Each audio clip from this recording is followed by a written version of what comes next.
morning. My name is Hugh Williams. Bonjour. Welcome to the Auto Industry Press Conference on Parliament Hill. Bienvenue pour la conférence de presse de l'industrie automotive. This morning, we have Mr. Tim Royce, President and CEO of the Canadian Automobile Dealers Association, Mr. Brian Kingston, President and CEO of the Canadian Vehicle Manufacturers Association, and Mr. David Adams, President and CEO of the Global Automakers of Canada. The group will make remarks and then take questions afterwards. Le groupe prendra les questions en français et en anglais à la fin. Merci beaucoup, Mr. Royce. Thank you. Good morning. My name is Tim Royce. I'm the president of the Canadian Automobile Dealers Association of Canada. Our over 3,200 members sell and service vehicles, all kinds of vehicles, in nearly every community in Canada and collectively employ over 160,000 people. In many ways, the transition to electric vehicles is progressing well. In Canada, there are numerous and exceptional battery electric vehicles available for purchase. These vehicles can be ideal for many families, and we believe consumer demand will continue to grow consistently in future months and years. However, the hard truth is, the coming federal mandate cannot succeed without Canadian consumer acceptance and the right market preconditions. Canadians expect certainty that they can afford, use, and charge their EVs in a manner that suits their different lifestyles and geographical requirements before making one of the most important purchasing decisions in their lives. Further, with the current high interest rates and high inflation severely impacting consumer affordability, many consumers lack the means to purchase EVs, as evidenced by the rising inventory levels on our dealers' lots today. Instead of attempting to dictate what individuals have to purchase, we suggest government to focus on creating the right set of circumstances to stimulate demand.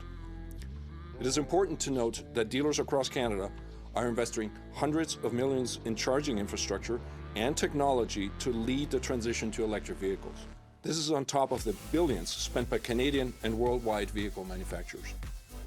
The federal government needs to produce a realistic and flexible plan that takes into account the vastly different economic and geographic realities of Canada. Canadians living in rural and northern communities will face more difficulties with the transition to EVs due to prolonged periods of cold temperatures that affect the range of battery electric vehicles, as well as the substantially longer average distances they need to travel. This is not a simple economic issue, but a survival issue. Rural Canadians will be hurt the most by a mandate approach. Any EV sales mandate needs to be tied into real-world progress on public charging infrastructure, grid readiness, and consumer incentives. Regulating Canadians to buy EVs they can't afford or charge will be a Made in Canada policy failure. Let's get this right. I now turn the podium over to Brian Kingston of CVMA. Thank you. Good morning. My name is Brian Kingston, President and CEO of the Canadian Vehicle Manufacturers Association. Next week, the federal government is expected to announce its final zero-emission vehicle sales mandate. The mandate will dictate what vehicles Canadians can and can't buy, with a target of 100% ZEV sales by 2035. Automakers are committed to electrification. Since 2020, Ford, General Motors, and Stellantis have announced investments in Canada of nearly $15 billion, the majority of which is dedicated to ZEV assembly and the battery supply chain. The number of ZEVs available to Canadians has increased exponentially, from 3 models in 2012 to 77 models this year in every vehicle segment. An additional 41 models are expected in Canada next year. EV inventories are at record levels now, the average weekly inventory increasing 146% year over year as of November. This has enabled EV sales to increase, reaching 12.1% of new vehicle sales in the third quarter of 2023. Rather than micromanaging vehicle sales across Canada, mass adoption requires urgent efforts to address affordability and charging challenges that are facing Canadians. According to Environment Canada's own analysis, the forthcoming regulation will have a disproportionate and negative impact on low-income Canadians, rural Canadians, and northern Canadians. There is an average price gap right now between internal combustion engine vehicles and ZEVs of $14,000. The current purchase incentives available to Canadians do not close this gap. Stronger incentives equivalent to what are offered in the United States are required to address the affordability challenge. For those Canadians that are able to afford ZEVs, the next challenge they face is a lack of charging infrastructure. According to Enercan, 442,000 public chargers and 2.2 million multi-unit residential chargers are required by 2035.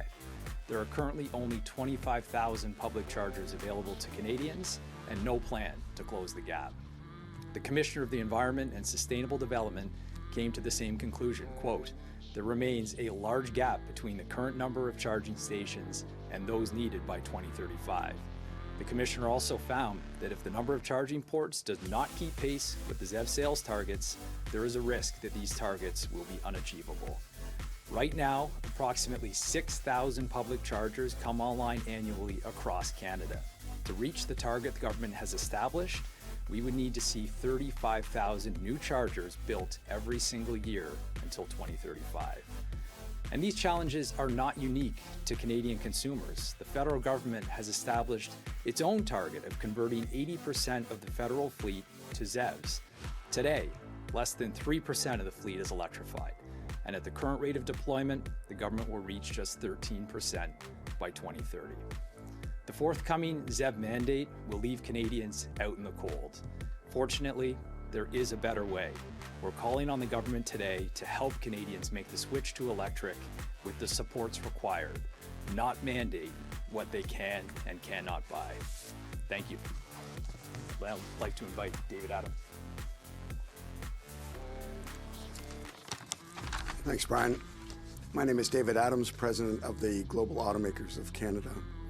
I'd like to echo some of the comments that my colleagues have already made. The GAC members share the government's net zero goal. We are committed to achieving that goal through the decarbonization of our products and accelerating the transition to electrified vehicles. Our industry has demonstrated an unwavering commitment to this transition, with Bloomberg just reporting that more than $1.6 trillion has been committed to that transition to date, and there's more to come. Success on meeting the net zero targets will largely depend on the same level of ambition with respect to the demand-side policy for Canadian drivers to seamlessly make the switch to zero-emission alternatives. Our members will be responsible for providing the zero-emission vehicles in order to meet the aggressive ZEV targets under the imminent regulation. However, as we have heard, producing the products is only one piece of a very complex puzzle. For mass consumer adoption of zero-emission vehicles in all segments and for all regulated parties to succeed, we need a comprehensive ecosystem supported by government to address affordability, to maintain the ZEV purchase incentives, and to avoid counterproductive luxury taxes until price parity is reached. We require widespread charging infrastructure that's visible, available, reliable, and that operates at convenient speeds. We need further education and awareness to ensure that customers are compelled to make the switch. It is imperative that in 2024, a long-term forum be convened with governments, auto manufacturers, and consumer representatives, as well as energy providers, to table and mutually address consumer adoption barriers on the ambitious road ahead to 2035. I would note that out of all of the countries that have committed to a 2035 ICE ban, those countries only represent about 19% of global vehicle sales.